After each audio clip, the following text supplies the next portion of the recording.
Ice cream stick വെച്ചിട്ട് ഒരു aesthetic കിണർ, അത്രയും ഞാൻ ഉദ്ദേശിച്ചുള്ളൂ. പക്ഷേ ഉണ്ടാക്കി വന്നപ്പോൾ അതങ്ങനെ വന്നില്ല. അതുകൊണ്ട് നമുക്കങ്ങനെ വെറുതെ വിടാൻ പറ്റില്ലല്ലോ. അതുകൊണ്ട് നമ്മളതിനെ ചെറുതായിട്ടൊരു ക്യൂട്ടായിട്ടുള്ള ഒരു പെൻ സ്റ്റാൻഡാക്കി എടുത്തിട്ടുണ്ട്. അപ്പോൾ അതേ കുറേ കളറൊക്കെ മിക്സ് ചെയ്ത് അതിൻ്റെ റൂഫിനൊക്കെ പെർഫെക്റ്റ് ബ്രൗൺ കളറൊക്കെ ആക്കി എടുത്തിട്ടുണ്ട് നമ്മൾ. അത് ഫിറ്റ് ചെയ്യാൻ കുറച്ചധികം കഷ്ടപ്പാടുണ്ടായിരുന്നു.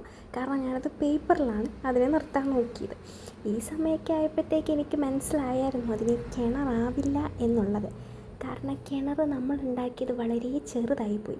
ഒരു കുപ്പിയുടെ അടിഭാഗം വെച്ചിട്ടാണ് നമ്മൾ കിണർ ഉണ്ടാക്കാൻ നോക്കിയത്. അതുകൊണ്ട് തന്നെ അത് വളരെ ചെറുതായിരുന്നു.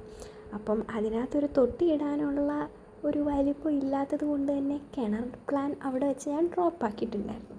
അപ്പോൾ എന്തെങ്കിലും ആക്കണമല്ലോ എന്ന് വെച്ചിട്ടാണ് ഇനിയിപ്പോൾ നമ്മളതിനകത്ത് വർക്ക് ചെയ്യുന്നത്. കാണുന്ന പോലെ പേപ്പറും കാർഡ്ബോർഡും കുറേ ഐസ്ക്രീം സ്റ്റിക്കൊക്കെ യൂസ് ആക്കിയതല്ലേ. അപ്പോൾ വെറുതെ കളയുന്നത് എങ്ങനെയാണെന്ന് വെച്ചിട്ടാട്ടോ ഞാനിത് ബാക്കി കണ്ടിന്യൂ ആണെന്ന് വെച്ചത്.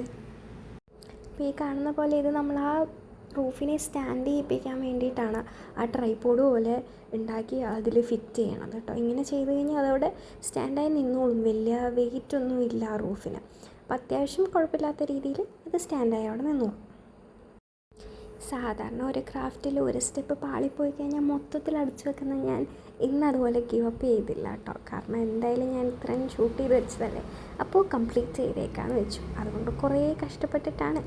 കുറേ പ്ലാനുകൾ ഇതിൻ്റെ ഇടയ്ക്ക് ഞാൻ മാറ്റിയിട്ടുണ്ട്.